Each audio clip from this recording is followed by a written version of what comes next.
Astronomy in Reverse by Pansley. Chapter 17. At first, the only voice Bucky can hear thundering from down the hall is Stark's. He's not exactly trying to eavesdrop. Steve and Tony had gone into a separate room for a reason after all, and while that reason probably has more to do with Peter than with Bucky, he has no intention of actively breaching their privacy. But Stark is loud. Bucky can't hear if Steve is responding at all after they shut the door. Entire minutes pass of the man getting screamed at, Stark furiously unloading on him, and it leaves a churning feeling in the pit of Bucky's gut. He shares just as much blame in this as Steve does. He could have put his foot down and said it was a bad idea, but he didn't. And Steve is the one getting chewed out for it.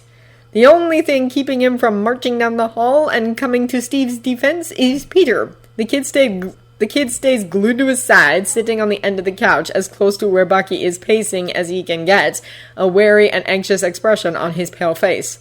It's awful seeing how frightened Peter is, especially after the last few hours of watching him smile and laugh, carefree and happy like he always should be. Bucky knows this is the only thing he can do to ease the boy's anxiety, so he stays. There's no doubt in his mind that Peter can hear a lot more of the argument than he can. He catches words, phrases furiously screamed in between bouts of muffled seething, but beyond the occasional shout of, "What were you thinking?" and "Sunglasses and hats are not proper disguises!" He doesn't pick up on much more than the unbridled fury in Tony's voice. Eventually, though, it's obvious the argument takes a very different turn. Bucky isn't sure exactly how it happens, but suddenly Steve and Tony aren't fighting about them sneaking out anymore. They're fighting about the Accords. He hears shouts of Wanda and Sokovia and Ultron amidst the muffled angry fighting, only now he can clearly make out Steve's voice too, participating just as much in the fight as Tony is, no longer allowing it to be a one-sided conversation. He isn't relieved to realize that they're no longer fighting about their impromptu adventure, purely because the frustration and seething rage in Steve's voice is glaringly obvious now, even through all the walls separating them. He supposes it's better in a way than listening to him just sitting there being scolded like a misbehaving child, but it's disconcerting in ways Bucky was wholly unprepared for. Peter seems to share the sentiment, because the unnerved look on his face ebbs into a downright uncomfortable one as the two continue to fight. Peter says, standing up, fidgeting as he heads for the hallway opposite of the one leading to where Steve and Tony are screaming at each other. "Hey, wait here for a sec, okay? I'll be right back." Bucky raises an eyebrow at him. "Where are you going?" "I'm just going to get something. I'll be right back," Peter calls as he leaves the room, disappearing from sight. Bucky vaguely wonders if he's headed for the basement before Steve's angry shout of, "Damn it, Tony! Damn it, Tony! You aren't listening to me!" comes thundering from the opposite hall, pulling his attention back. Tony shouts back, most of it still muffled through all the rooms lying between Bucky and the one they're fighting in. With a sigh and a strange anxious feeling swelling in the pit of his stomach, Bucky sinks down onto one of the couches and lets his body hang, resting his elbows on his knees, his head bowed. Clearly, this argument has been a long time coming. Maybe it's not even the first time. It sort of sounds like both Steve and Tony know exactly what the other is going to say before he says it. There's enough hostility in the tones of their voices for Bucky to think that on some level, this was inevitable, but that does nothing to ease his anxiety or his guilt. He should have listened to his gut instead of listening to Steve. But that doesn't feel right either. They got caught, and Steve is the one paying the price for it. But does Bucky regret following him up that mountain? Does he regret getting to watch Peter ride a horse for the first time, something he's wanted to do ever since he decided to take the kid in? Does he regret the way his son had smiled so sincerely for the first time in days after being locked up for something he didn't even do? Does he regret the memory the three of them made together? Maybe it's selfish since he isn't the one getting yelled at for it, but no, Steve doesn't regret listening. Maybe it's selfish since he isn't the one getting yelled at for it, but no, Bucky doesn't regret listening to Steve at all. He needed this. Peter needed this. He knows Tony isn't technically in the wrong for believing they were reckless despite their attempts at disguising themselves. but from what he can tell, that's not really what has made the man so angry, not anymore anyway. Them sneaking out was just the catalyst for the real point of contention between the two, and if the anger in Steve's voice is anything to go by, it sounds like that contention goes both ways. So he doesn't regret taking Peter outside despite the guilt he feels for sort of, but not really, causing a fight. He hopes Steve feels the same way. His head snaps up when the sound of the door being forcibly pushed open rings through the hall, and for a second, Tony and Steve's furious shouts are startling clear. You're impossible to talk to when you're like this! Steve seethes, his footsteps loud and heavy as he storms down the hall before Bucky hears another door open. Then you're lucky! Tony shouts from the room they were arguing in, not bothering to follow the other man. Because you're always impossible to talk to! A door slamming is the only answer Steve gives him, and after a moment, another door is slammed shut even harder, effectively ending the argument, leaving nothing but silence in its wake. Bucky waits tense, straining to hear the slightest sound from either man, but there's not so much as a creak of a bed now, the entire house filled with silence. Bucky half expected Steve to come and find him, but the fact that he didn't makes him suspect that he might need a moment alone to calm down after an argument like that. It's almost surreal to see Steve so rattled. Bucky can count on one hand all the times he remembers Steve ever getting furious enough to yell, though he honestly doesn't know if that's Hydra's doing or not. He suspects it isn't, from the bits of Steve he can remember clearly. More likely than not, it's just that Tony somehow has a way of getting under Steve's skin, especially over this whole Accords debate. He wants to go and check on him, but before he can even begin to stand, the quiet, much more gentle sound of a door opening down the other hallway pulls his attention away. Bucky turns his head and watches, somewhat dumbfounded, as Peter comes shambling out of the mouth of the hallway, both of his arms full with a large old cardboard box. Bucky can't even see his face behind it as Peter carefully navigates around the living room furniture and makes his way over to him. Bucky says intelligibly. What you got there, Pete? You'll see. Peter sits beside him on the couch, leaving enough room between them to set the box down, after ensuring the flaps are closed to keep whatever's inside a mystery. There's a small, excited, nervous smile on the kid's face as he protectively places his hands on top of the box and says, Okay, so. Bucky can't help but grin at him as he sits back, letting the tension ease out of his posture as he relaxes. Peter's obviously up to something, but Bucky has no problem waiting to find out what. It's not really done yet, Peter starts, the shyness taking over now. I was waiting for Mr. Stark to come back so he could help me finish it. I wanted to paint it first, so it's kind of ugly. But I made you something. Maybe something. Yeah! Peter nods. His face goes a little red, embarrassed. I wanted it to be perfect, but I want you to have it now. He doesn't really know what to say. Peter gently moves his hands, nudging the box a little closer to him, and Bucky slowly takes the flaps, grinning at the anxious way Peter is practically bouncing in his seat.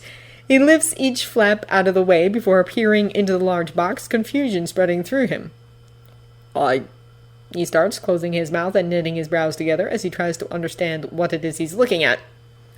Pete, what is it? Peter smiles at him, and his voice is small and amused and heartwarmingly proud. Pick it up! It's metal, but Bucky gently cups it with his hands and lifts it as if it were made of glass. The only thing he can sort of classify it as is a ball. It's like some kind of metal basketball, round and big enough to hold up between his two hands. He can't help but notice that it matches the same silver of his arm, the same kind of metal used for some reason. In fact, that's sort of what it looks like, now that he's really scrutinizing it. It looks like a replica of his arm squashed into a basketball. There are ridges mapping over the surface of it, outlining where the slats of metal meet each other, and as he turns it this way and that, inspecting it, he can't help but notice that it kind of looks like it has a face. And then, to his very undignified surprise, the damn thing opens two black ports right where its eyes would be and blinks at him. Jesus. Peter bursts into a fit of laughter, but Bucky doesn't take his eyes off the robots as it seems to scan him with its eyes, which he assumes are little cameras. The thing has two circular flaps that lift off the rest of its body near the top of its head that vaguely resemble dog ears as they flap and rotate, revealing a black mesh underneath like the grill cloth used to cover speakers. That speculation is confirmed when the ears flap and an excited high-pitched series of beeps sound from beneath them, the camera eyes blinking at him as the speaker ears flap excitedly. What the hell? Bucky says, turning the thing over, impressed that it sounds startled as he holds it upside down. It's like a robot bald dog. Peter laughs again, grinning as Bucky turns it the right way up and stares into its big black eyes. ORBB, he corrects, looking proud and shy and excited and nervous all at the same time. That's what we called him. Orbiting Responder Battle Buddy. But, I've been calling him Orbee for short. Battle Buddy, Bucky repeats, glancing between Peter's awful face and the robot puppy dog face incredulously. He doesn't know which is cuter. This thing in battle. Oh, yeah, Peter grins. He can do a whole bunch of stuff. He's pretty advanced, actually. Obviously, Mr. Stark helped me program it. Well, he showed me what to do. I wanted to do as much as I could by myself. So it, what, trips people? Bucky asks, rolling the thing, Orbee, between his hands, looking for anything that could be remotely described as a weapon. Orbee lets out a whine-like beep, his ears flapping wildly like he needs them to remain balanced. Primarily, he's a communication device, Peter says, moving the box so he can slide over and honest-to-God pet the thing like a dog. He can make calls, send texts, emails, all that kind of stuff.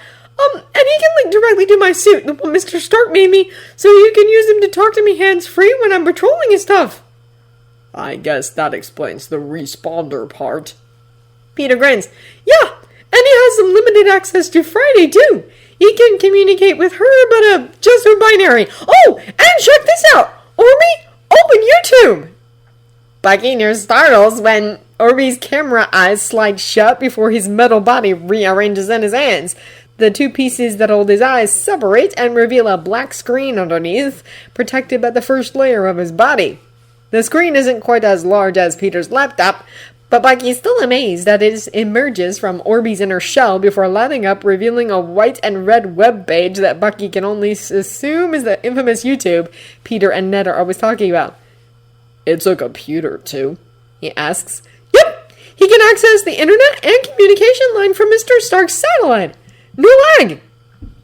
He doesn't know what that means, but Peter is practically brimming with pride, so he figures it must be pretty impressive. Ned is going to have a field day when we show him.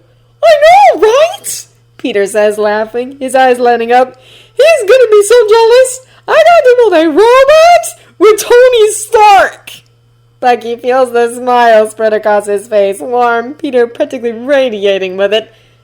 Then a thought hits him, and he sets the robot down on his lap as he looks Peter in the eyes and says, I knew you two weren't just tinkering down there.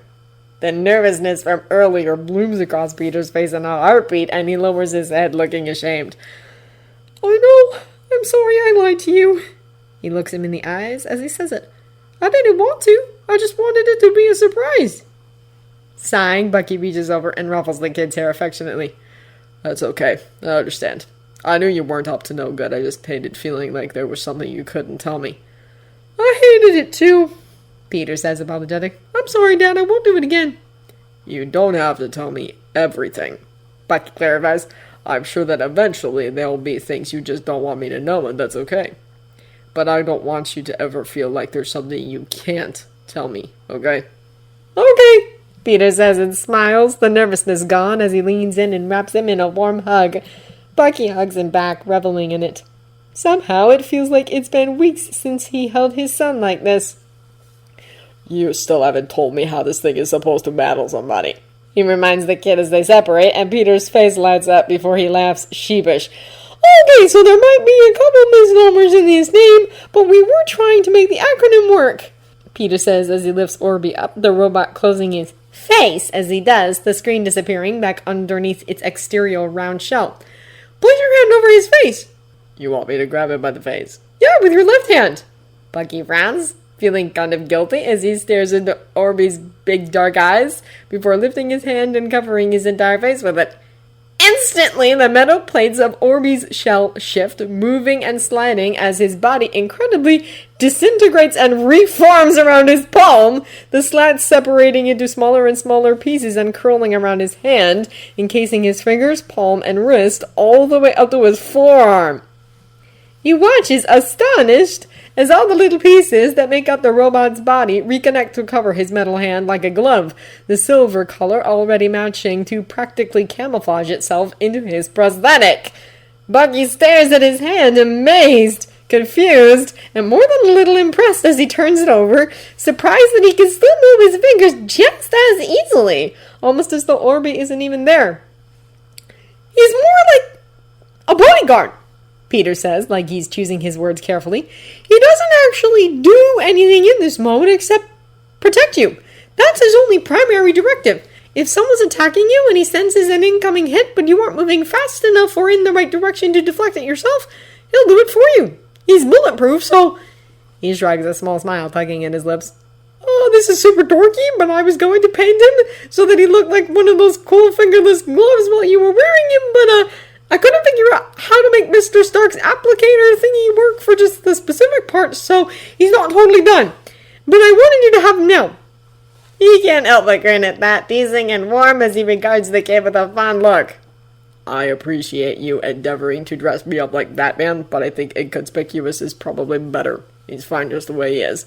Batman! Peter says like a light bulb just turned on in his head. Crap, that's what we should have done! Should have made him film in the shape of Batman's awesome fit gauntlets so you could catch ninja stars and stuff! Laughing, Bucky shakes his head, incredibly touched and amused all at once. What the hell do you think I'm going to be doing with my free time?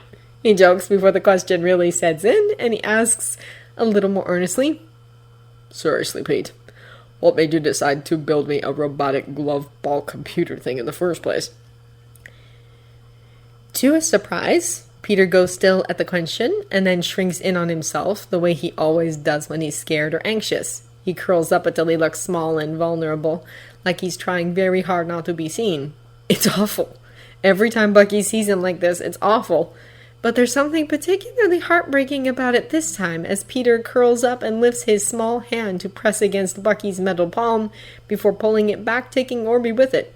Orbee builds himself into his original shape piece by piece, and Peter sets him in the space between their bodies on the couch and gently rolls him back and forth, watching as his ear flaps press against his head each time his body turns upside down on the cushions. It was sort of Mr. Stark's idea, he says eventually, his voice small and quiet. In a way, I could tell he was trying to figure me out, you know? I think he didn't know how to feel about us and was trying to feel out how we knew each other. He was asking me all these questions, but he could tell I was feeling really anxious about, well, everything. So we asked if I wanted to build something like a project to distract myself from it. He said that that's what he does, and it usually works for him. Something alarmingly close to affection for Stark wells up in Bucky then, at the thought of how he had been there for Peter to comfort him, to keep his mind off things when Peter needed him to.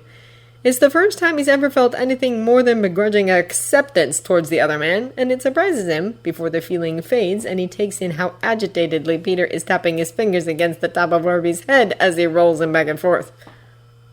Okay, he says when Peter doesn't say anything more. So you picked a robot? Peter is quiet, not looking at him, just staring down at Orbee and staying silent for a long moment. Finally, he gives a non-committal little shrug and says, Everyone was trying to hurt you. He pulls his knees up to his chest, rests his chin on them. Bucky feels his heart clench painfully in his chest. Everyone! The Prince of Wakanda tried to kill you. The Falcon tried to kill you. Mr. Stark tried to kill you. If the cops had shown up, they would have tried to kill you. Orbee beeps and rocks into Peter's hand when he stops rolling him, so Peter starts it up again, gently pushing him along the seat of the couch each time Orbee rolls back over to him. I started feeling pretty anxious about it after that Hydra guy attacked us, Peter admits quietly, still hugging his knees with the arm that isn't playing with Orbee. I started thinking, what if someone attacks him again when I'm not there? What if someone What if one day I come home to... He hugs himself tighter, and it breaks Bucky's heart how genuine the fear radiating off him is, evident by the stark contrast of his white knuckles against the dark blue of his jeans.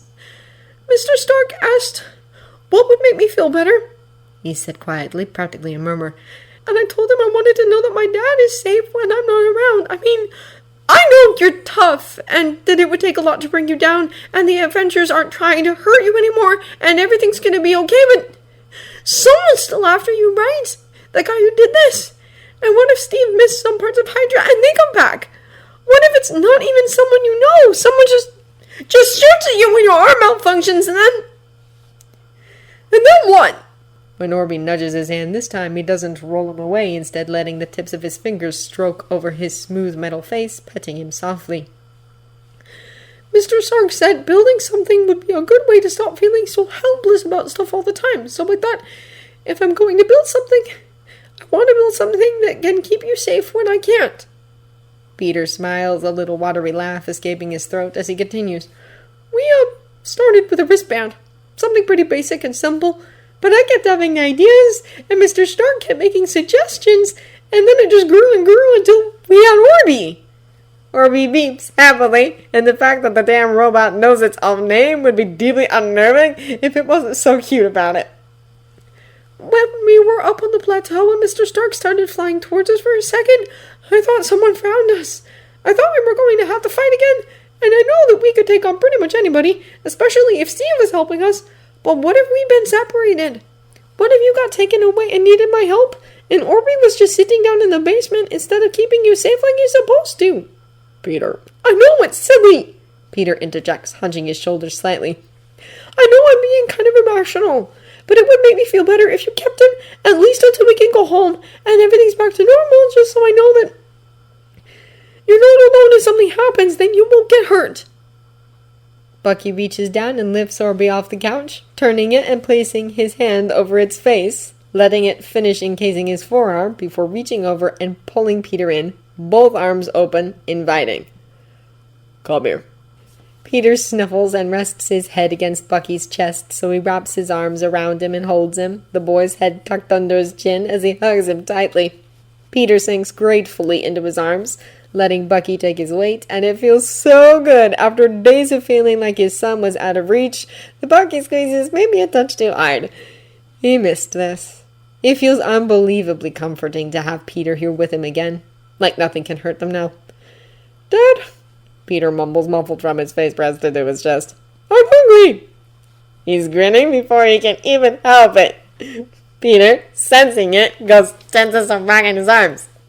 I'm hungry, he says loudly over the groan already spilling from the boy's mouth. I'm Dad. Bucky's a little taken aback by just how much Orbee likes to bounce. At this point, he's really starting to think that Peter and Tony looked at a basketball and thought, let's make a robot version of that, and give it dog ears, and the ability to shapeshift. Orbee follows them into the kitchen on his own, rolling across the hardwood floors, his ears flat against the rest of his body so that he's as smooth as his metal ridges will allow. But when they stop at the counter and begin preparing dinner, Orbee seems to think that the floor isn't a sufficient place to watch from, and before Bucky can so much as process the mechanics of it, the goddamn thing is bouncing next to him. He has to lift the plate of ingredients he's carrying above his head so Orbee doesn't smash into it and send it flying everywhere. It was amusing at first, but now his head is starting to spin from watching it hop in place like it's being dribbled. Did you splice this thing with your DNA somehow? He asks as he pours the ingredients into the pan before spreading them out to cook evenly with his spatula. It's excitable. It's friendly. It even has your puppy dog eyes. What gives? Peter laughs, his cheeks going a little red. I definitely wasn't trying to make him look like me. I just wanted him to look cute. Well, luckily for you, you did both. The kid glares at him, but its effects are lessened somewhat by the playful grin plastered across his face and the blush covering his cheeks. Bucky grins back and reaches over, ruffling his hair with his free hand, going still when Orbee whines pitifully, then reaching over and petting his head too. I'm really glad you like him, Peter says, watching Orbee enthusiastically hop up into Bucky's hand from the floor over and over again. I learned so much about programming. Part of me wants to keep making things, but another part of me never wants to see a line of code ever again. Kid, I scarcely understand how this thing makes sound, let alone how it's programmed. You could tell me you conjured it with an ancient spell and a box of rusty bed springs, and I'd believe you. Basically, yeah! They laugh, and Bucky finishes plating their dinner before they sit down to eat. Orbee follows them to the table, rolling across the tabletop and boring into their dinner plates with his big black eyes intensely, before Bucky flicks him, and he retreats to the middle, finally sitting down. What do you want to do after dinner? Peter asks, and Bucky pauses for a moment, realizing that for the first time since they practically came here, Bucky isn't just going to disappear into the basement once he's fed. He thinks it over, and swallows the mouthful of food he has and says, Hi, Friday. Did that stuff Steve ordered earlier arrive yet? There were packages waiting at the gate when Mr. Stark arrived home earlier today, Friday informs him. There's somehow a hint of disapproval in her voice. He brought them inside when he came in. They are currently sitting in the parlor beside the foyer. Peter raises an eyebrow at him, not quite finished the fork full of food in his mouth as he asks, What did Steve order? Bucky smiles. Finish your dinner and we'll go see. He stands and carries his plate to the sink, beginning the cleanup as Peter shovels the last bit of his dinner into his mouth. Orbee follows him, the rhythmic thunk, thunk, thunk of him bouncing next to him, already a familiar sound to Bucky's ears. Once dinner is over with and the dishes are done, Bucky takes Peter to the parlor to inspect whatever the heck Steve bought. He's a little daunted by the number of packages waiting for them, and with no small amount of fond exasperation, they begin to open them one by one. He thought about waiting for Steve, but there hasn't been so much as a peep from him, or Stark for that matter, since their fight earlier, and considering these things were bought with the intent to keep Peter entertained, he figures the man won't mind. The first few boxes are filled with books and movies, dozens of them, enough to keep them busy for weeks, all of which are fantasy or sci-fi in genre, almost all of them piquing Peter's interest as soon as he sees them. Game of Thrones! He gasps, shocked and excited, holding up the boxes eagerly. Seasons 1 through 5! That's been bugging me for months to watch this show! We should. Bucky agrees before handing Peter another box. Peter opens it, grinning widely at the huge set of Legos inside. This must have cost a fortune, he remarks, handling the box with the utmost care, then opening the next box only to find another set of Lego, and then a third, and then a fourth. How much did you guys order? Don't look at me, Bucky says defensively, his own shock clear in his voice. Damn Steve, hogging all the spoiling for himself. This was all Steve's doing.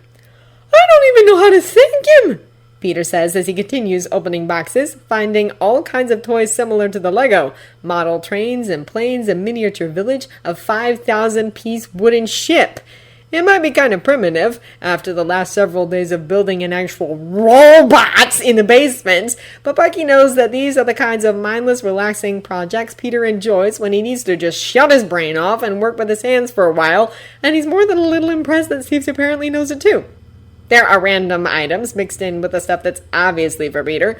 Board games, a deck of cards, toy water guns, birdseed of all things that they aren't entirely sure are meant for them or not, so they put them aside, continuing to unwrap games and toys and books and movies until Bucky lifts a large and very heavy box and peeks inside, his jaw dropping.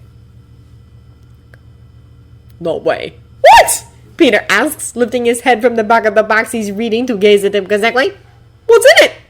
Bucky can only slide the box over to him limply, his mind still reeling. See for yourself. Warily, Peter grabs the box and eyes it, confused, before Bucky nods for him to go ahead and open it. He does so, and Bucky mentally counts down the seconds until the kid realizes what it is he's looking at and freaks out. 3, 2... Oh my god! There it is! Yeah, I've got it best. It's a camera! It's a dick move is what it is. Do you have any idea how long I've been wanting to get you one of those? Dad, look! Peter says excitedly, completely ignoring the man's griping, to which he can only smile. It's like a real professional photography camera! Not even one of those cheap digital cameras you can buy at Walmart! You can change the lenses! He lifts the camera out of the large box it was shipped in, his face paling as he peers underneath it. It came with lenses! Bucky laughs, helping Peter empty the box of all the extra little things Steve ordered with it. A bag, An array of different lenses, memory cards, a tripod, a book on digital photography. Peter handles each item like they're newborn babies, slowly and carefully with nothing short of absolute reverence, and when they're done laying them all out on the parlor floor, they stand over the spread and just stare at it, utterly daunted. I mean, it can't be for me, right? Peter says, practically vibrating on the balls of his feet. There's no way it is, right? I shouldn't get carried away. That's definitely for you, kid. Bucky says, wrapping an arm around his shoulder. I told Steve you liked photography. I also told him you liked animals, so I'm just glad there wasn't a puppy in one of these boxes.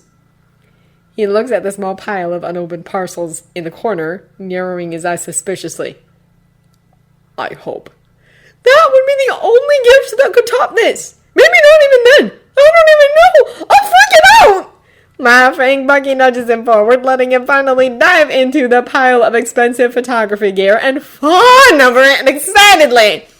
He sets to work on opening the rest of the boxes, and when everything is piled neatly into the 3 distinct piles of definitely for Peter, probably for Peter but also a group activity, and unknown might be Steve's don't touch, Bucky starts putting them away in the places he figures they belong.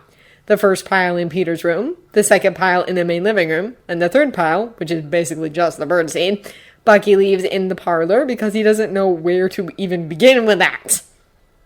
When everything is put away and the mess they've made opening dozens of boxes is cleared, they migrate into the living room to start their binge-watching session of Game of Thrones. Peter brings his camera with him, lounging against Bucky's side as they relax on the couch, the camera resting on his lap as he plugs it into the outlet behind the couch so it could charge. Friday dims the lights around them, and Bucky can't help but feel completely content as they sit and watch TV and cuddle like they're back at home in New York, like nothing's changed at all.